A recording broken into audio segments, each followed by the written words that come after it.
الحمد لله رب العالمين والصلاة والسلام على عبد الله ورسوله نبينا محمد وعلى آله وصحبه أجمعين. السلام عليكم ورحمة الله وبركاته. My dear brothers and sisters, after praising Allah and asking Allah to exalt the mention and grant peace to our Messenger Muhammad sallallahu alaihi wasallam and to his family and his companions, I would like to greet you with the greeting of Islam. Assalamu alaikum wa rahmatullahi wa barakatuh. And I would like to welcome you to another of our episodes in the series Ramadan, Mercy and Blessings, where we look at some of the khasa'is, the special qualities of Ramadan and what makes Ramadan special. I think every one of us has heard the famous ayah in which Allah Azza wa Jal said, وَإِذَا سَأَلَكَ عِبَادِي عَنِّي فَإِنِّي قَرِيبٌ أُجِيبُ دَعْوَةَ الدَّاعِ إِذَا دَعَانِ فَلْيَسْتَجِيبُوا لِي وَلْيُؤْمِنُوا بِي لَعَلَّهُمْ يَرْشُدُونَ. If my servants ask about me, then I am near. I answer the call of the one who makes dua to me when they make dua. So let them believe in me. And when they make dua, let them call upon me. Let them answer my commands and let them believe in me, so that they may be from the people who are guided to be righteous. فَلْيَسْتَجِيبُوا لِي وَلْيُؤْمِنُوا بِي. Let them answer me, my call, my commands, and let them believe in me so they may be rightly guided. Many of us have heard this ayah before. Many of us. But how many of us have noticed where this ayah comes in the Quran? If you want to have a look, have a little look in your mushaf. Go and have a look. Where does this ayah come? Do you know where it comes? So maybe some of you will say, yeah, I know, I've read it in Surah Al-Baqarah. I've heard the Imam in Taraweeh recite this ayah in Surah Al-Baqarah. Okay, in which part of Surah Al-Baqarah? In the second juz. Okay, what are the ayat that come before it and after it? If you go back a few ayat, what do you see? يا أيها الذين آمنوا كتب عليكم الصيام كما كتب على الذين من قبلكم لعلكم تتقون. The ayat of fasting. أياما معدودات. The ayat of what to do when you are fasting. شهر رمضان الذي أنزل فيه القرآن. The month of Ramadan in which the Quran was revealed. Then comes the ayah وَإِذَا سَأَلَكَ عِبَادِي عَنِّي فَإِنِّي قَرِيبٌ. When my servants ask about me, I am near. أُجِيبُ دَعْوَةَ الدَّاعِ إِذَا دَعَانِ. I answer the dua of the caller who makes dua. طيب. What's the ayah after? أُحِلَّ لَكُمْ لَيْلَةَ الصِّيَامِ الرَّفَثُ إِلَى نِسَائِكُمْ. That permissible for you in the night of Ramadan is intimacy with your spouse. So let me ask a question. What did you notice, brothers and sisters, from where this ayah comes, and what does it mean? The ayah is about dua, and it came right in the middle of the ayat about Ramadan. Right in the middle. All the ayat before are about fasting Ramadan. The ayat afterwards are all about fasting Ramadan. Right in the middle comes the statement of Allah Azza wa Jal, وَإِذَا سَأَلَكَ عِبَادِي عَنِّي فَإِنِّي قَرِيبٌ. If my servant asks about me, I am near. My dear brothers and sisters, this tells us that Ramadan is the month of dua. Because this ayah on dua is right in the middle of the ayat of Ramadan. Right in the middle of all discussion about Ramadan and the rules of Ramadan and the musafir, the traveler and the sick person, and what you can do in the night of Ramadan and how to know when to start your fast. Right in the middle. وَإِذَا سَأَلَكَ عِبَادِي عَنِّي فَإِنِّي قَرِيبٌ. If my servant asks about me, I am near. أُجِيبُ دَعْوَةَ الدَّاعِ إِذَا دَعَانِ. I answer the dua of the person when they make dua. And that tells us, my brothers and sisters, and that is the purpose of this episode, that Ramadan is the month of dua. It's a month where you make dua to Allah. It's a month of your dua being accepted. And there are so many reasons and opportunities to make dua in Ramadan. First of all, the fasting person, generally speaking, this is one of the things which makes a dua accepted. The dua of the person who is sa'im, who is fasting. So when you are fasting, you have a dua which is accepted. And especially the dua you make at the time of breaking your fast or just before you break your fast, at the time of the iftar, there is a dua which is accepted. Generally, when you do an act of worship which requires some significant efforts, this is a reason for your dua to be accepted. Not only that, but there are times of the day when your dua is accepted. From those are thuluthul layl al-akhir, the last third of the night. And from those are the time in the night when you make dua in qiyamul layl and tahajjud. And this is a time when in Ramadan many people are praying, and even sometimes the masjid might have a prayer at that time in the last part of the night. Or you might be praying yourself in the last part of the night. So this really is an opportunity for you to make dua. And no doubt when you get nearer to Allah, your dua is more likely to be accepted. In the famous hadith, Qudusi, which the Prophet ﷺ narrates from Allah Azza wa Jal, in which Allah said, "Man aada li waliyan faqad adhantuhu bil harb." Whoever shows enmity to a wali of mine, a beloved servant of mine, I have declared war upon them. Until Allah Azza wa Jal mentions that what you come near, the thing that is most beloved to Allah, in what you come near to Allah with, is what Allah made obligatory for you. وَلَا يَزَالُ عَبْدِي يَتَقَرَّبُ إِلَيَّ بِالنَّوَافِلِ حَتَّى أُحِبَّهُ. And a servant will keep on coming near to Allah with voluntary deeds until Allah loves them. So now, when Allah loves them, what is the result of that? One of the results is that when this person makes dua, Allah answers their dua.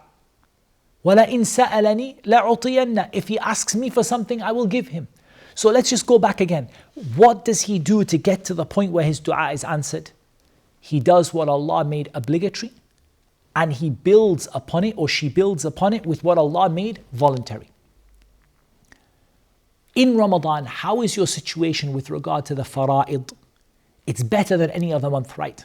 It's a month in which you do more obligatory deeds. You are fasting, you are being more careful with your prayers, you are giving your zakah sometimes. You are really trying to do as much as possible in that month. You're trying to really push yourself in that month and do as much as you possibly can in that month from the fara'id. How is your situation with leaving the haram? It's better than any other month. You're more likely to leave the haram than any other month. How is your situation with regard to the nawafil, the optional deeds? You are doing optional prayers every night, inshallah. Optional reading of the Quran every day and night, inshallah. You are doing optional dhikr. You are doing lots of optional deeds. Therefore, you are the closest to gaining Allah's love in Ramadan, and this is directly related to your dua being answered. Directly related to your dua being answered. So you have more opportunity than any other time for your dua to be answered in this month, because your voluntary deeds are there and your obligatory deeds before that are there.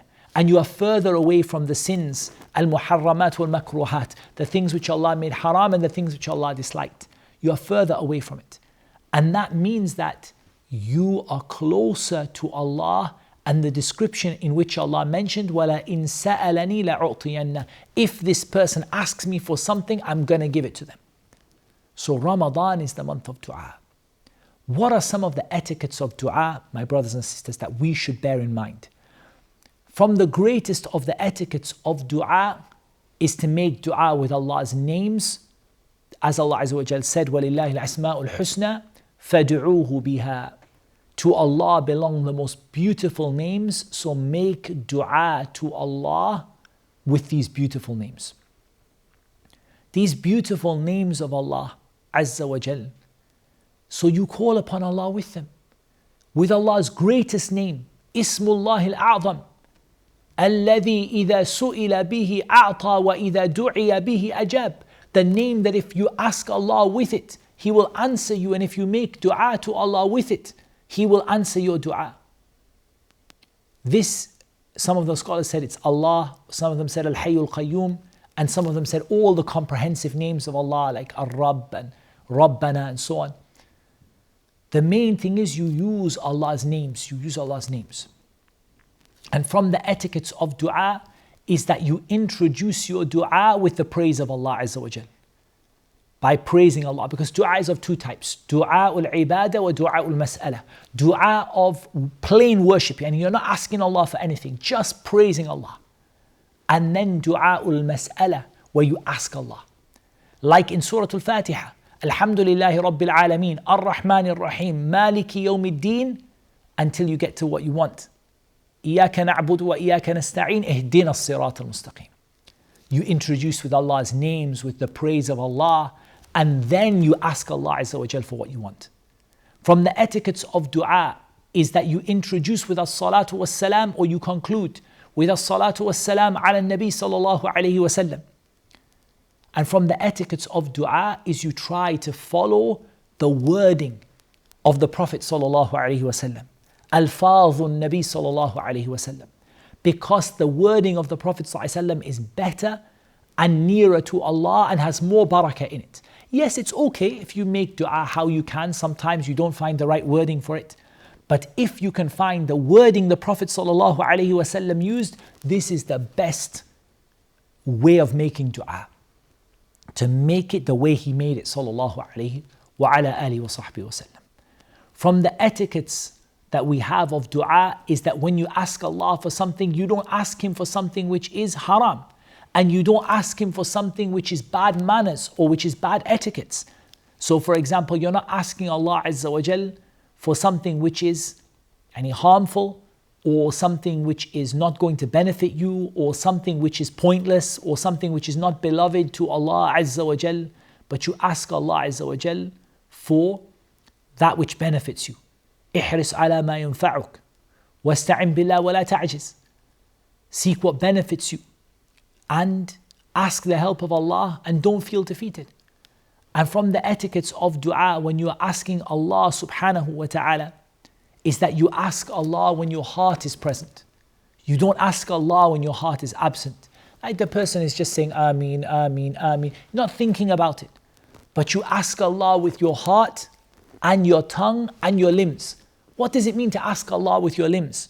To ask Allah with your limbs is that you actually go out and look for and seek to behave in the way that you've asked Allah. For example, the Prophet ﷺ said, إِذَا سَأَلْتُمُ اللَّهَ فَسَلُوهُ الْفِرْدَوْسِ. If you ask Allah, ask Him for al-firdaus. إِذَا سَأَلْتُمُ اللَّهُ الْجَنَّةِ فَسَلُوهُ الْفِرْدَوْسِ. If you ask Allah for paradise, ask Him for al-firdaus. But now you have to behave like you want it. You have to go out there and behave like you want to be from the people of al-firdaus. You can't be going out there and then behaving like you don't want to be from those people and doing all kinds of haram things and then saying, oh Allah, make me from the people of al-firdaus al-a'la min al-jannah. Rather, you have to behave in a way that is consistent with the dua that you have made. These are from the etiquettes of dua. From the etiquettes of dua is to look for the times and opportunities when your dua is accepted. Like the last third of the night, between the adhan and the iqamah, the Prophet ﷺ said that the dua between the adhan and the iqamah la yurad, aw la yakadu yurad, aw kama qala sallallahu alayhi wa sallam. He said it's never rejected or almost never rejected. The dua between the adhan and the iqamah. We see a lot of people making dua after salah, which is not really the sunnah to make dua at that time. In all honesty, the Prophet ﷺ used to make adhkar at that time, subhanallah, subhanallah, subhanallah. But when he did used to make dua is between the adhan and the iqamah. He used to make dua. Make dua between the adhan and the iqamah. This is from the times. From the times is when the rain falls, for example. From the times is when you are traveling or when you're in a situation of hardship. And from the times is when you are fasting. When you are fasting the month of Ramadan or in the other fasts at the time of iftar, when you are together with the imam and the imam makes witr, for example, and you make dua together. From the times when your dua is accepted is when you are involved in a major act of obedience like the fasting or the praying or the taraweeh and so on. And from the times when your dua is accepted is a time on the Friday في يوم الجمعة وأشار بيده يقللها. The Prophet ﷺ shows very, very small amount of time. He said like this very, very, very small amount of time. In other words, this time is extremely small, and the strongest opinion about when it is just before Maghrib on Yawm al-Jumu'ah, or between Asr and Maghrib on Yawm al-Jumu'ah, there is a time when your dua is accepted. From the times when your dua is accepted, no doubt Laylatul Qadr, and the days which are virtuous, the times which are virtuous, the month of Ramadan. So this is a time for you to make dua and to ask Allah Azza wa Jal for what you want. And the Prophet sallallahu alaihi wasallam, he said, sallallahu alaihi wasallam, "Udu'u Allah wa antum muqinuna bil ijabah." Make dua to Allah while you are certain that Allah is going to answer you. Don't make dua and say, I don't know if I will get it. Is Allah going to give me? Make dua while you're certain. And be patient because your dua is answered. Either Allah will give it, either Allah Azza wa Jal will give it to you now, or He will give it to you Yawm al-Qiyamah, or either Allah Azza wa Jal will take something evil away from you because of it. So you'll never lose out. We ask Allah Azza wa Jal to accept our dua, to make us from those people who fast and stand in Ramadan with Iman and ihtisab, the people whose sins are forgiven. We ask Allah Azza wa Jal to bless you and I wherever we are. We ask Allah subhanahu wa ta'ala for al-firdaus al-a'la min al-jannah. That is what Allah made easy for me to mention. Allah knows best. Wassalatu wassalam ala nabiyyina Muhammad wa ala alihi wa sahbihi ajma'een.